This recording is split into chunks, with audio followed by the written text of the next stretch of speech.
down, I know you got me, baby. Assalamualaikum warahmatullahi wabarakatuh. Halo semuanya, perkenalkan nama saya Fitri Mutia. Pada video kali ini saya akan menjelaskan program Java yang menggunakan array 2 dimensi dan perulangan bersarang atau yang disebut itu nested loop. Nah, di dalam program ini terdapat sebuah array 2 dimensi yang berisi beberapa angka dan program akan menampilkan seluruh angka tersebut menggunakan 2 buah perulangan for. Oke, saya akan menjelaskan cara kerja program ini mulai dari deklarasi array, proses looping, hingga bagaimana program membaca setiap elemen array-nya. Mari kita mulai pembahasannya. Sebelumnya saya udah pernah jelaskan apa itu page, public class, dan public static void main atau main method. Selanjutnya di line ke-7 kita masukkan int angka. Di kotak pertama itu adalah baris, di kotak kedua itu adalah kolom. Nah, penjelasan lebih detailnya itu kayak di sini tuh kita membuat sebuah array 2 dimensi bernama angka. Array ini berisinya deretan angka yang bentuknya seperti tabel. Baris pertama itu ada 3 angka dan baris kedua ada 4 angka. Baris ketiga sama ada 4 angka juga dan baris terakhir itu cuma 1 angka. Karena panjang setiap baris itu kan berbeda-beda kan. Nah, di line selanjutnya kita tutup dulu array kita. Lanjut ke perulangan pertama. Ini dipakai untuk mengakses baris variabel i mulai dari 0 lalu naik terus sampai kurang dari angka ledge. Angka ledge itu jumlah baris di array kita. Di loop kedua, loop kedua ini tuh dipakai untuk mengakses kolom di setiap baris. Jadi variabel j jumlah mulai dari 0. Namun di sini digunakan angka ledge sehingga jumlah kolom yang dicoba diakses sama dengan jumlah baris. Di bawah loop kedua itu menampilkan angka. Baris ini tugasnya mencetak angka berdasarkan posisi baris i dan kolom j. Jadi kita tuh baca angka satu-satu dari array, lalu menampilkannya ke layar. Penjelasan singkat tuh kayak ini. Nilai i itu outer loop, nilai j inner loop. Sedangkan outer loop itu mengatur baris mana yang sedang diproses. Sedangkan inner loop mengatur kolom pada baris tersebut. Nah, di variabel itu jumlah barisnya kan ada 4. Jadi kita mulainya dari angka 0. Jadi baris itu ada 4. Jadi dihitungnya dari 0, 1, 2, dan 3.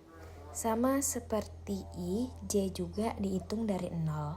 Jadi itu 0, 1, 2, dan 3. Nah, coba kita lihat hasil outputnya. Jadi tuh outer loop itu seperti kita jalan dari baris pertama sampai baris terakhir. Setiap kali kita berhenti di satu baris, inner loop akan bekerja membaca angka-angka di dalam baris itu satu per satu. Jadi tuh inner loop selesai dulu, baru outer loop lanjut ke baris berikutnya. Nah, saya akan menambahkan contoh selanjutnya biar kalian itu makin paham. Di program ini tuh agak lumayan sulit karena kita menggunakan scanner dan kita tuh kayak menghitung nilai matriks. Lihat videonya ya. Di sini saya akan jelasin lebih detailnya. Yang di line kedua itu adalah page. Baris ini menandakan kalau program kita disimpan di dalam page atau folder bernama tugas video. Fungsinya supaya program lebih rapi. Nah, selanjutnya import Java Util Scanner. Di sini kita mengimport scanner. Scanner adalah alat di Java yang dipakai untuk membaca input dari keyboard. Nah, di line keempat adalah deklarasi kelas. Jadi semua isi program kita berada di dalam kelas bernama array 2 dimensi tugas 2. Dan yang paling penting itu adalah main method. Ini adalah titik awal program dijalankan. Di setiap program Java selalu mulai dari method main ini. Nah, selanjutnya kita di sini membuat objek scanner bernama SC. Scanner ini akan digunakan untuk menerima input angka dari user melalui keyboard. Nah, waktunya kita membuat array 2 dimensi yang berukuran 3 baris dan 5 kolom. Artinya tuh semuanya itu adalah 15 angka yang harus diisi oleh user. Kita ketik seperti yang ada di video kali ini.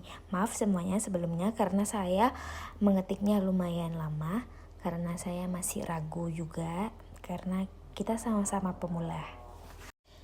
Di line selanjutnya, pembagian pengisian matriks. Ini tuh cuman teks tampilan supaya user tahu kalau sekarang kita masuk ke bagian pengisian matriks. Selanjutnya, outer loop di baris. Loop ini dipakai untuk mengatur baris matriks. Matriks length berarti jumlah baris yaitu ada 3. Selesai outer loopnya, selanjutnya kita buat inner loopnya. Loop kedua ini mengatur kolom pada setiap baris. Matriks dalam kurung baris length itu terisi ada 5 kolom.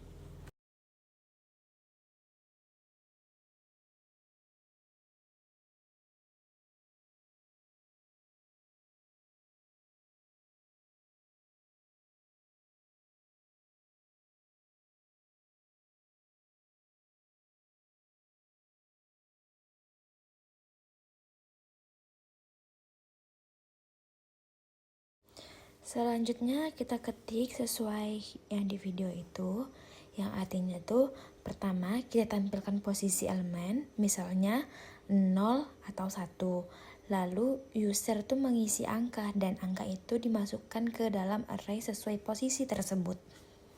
Ya, jadi tuh intinya tuh sesuai usernya lah.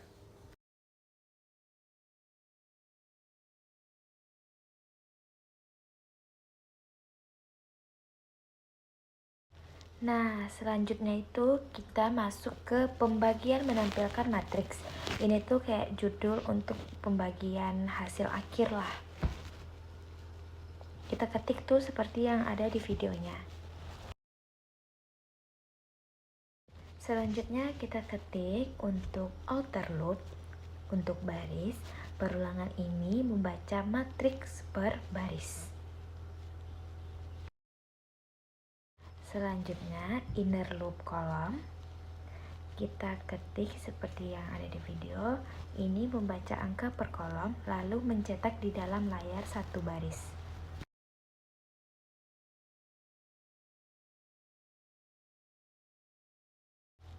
Nah, baris ini tuh memberikan enter supaya setelah satu baris matriks selesai dicetak, kita pindah ke baris berikutnya. Jadi tampilannya itu tetap rapi dan seperti tabel gitu dia.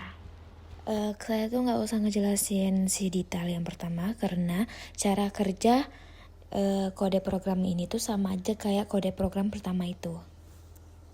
Nah, kita lihat hasil outputnya. Gini itu kita minta inputan dari user ya.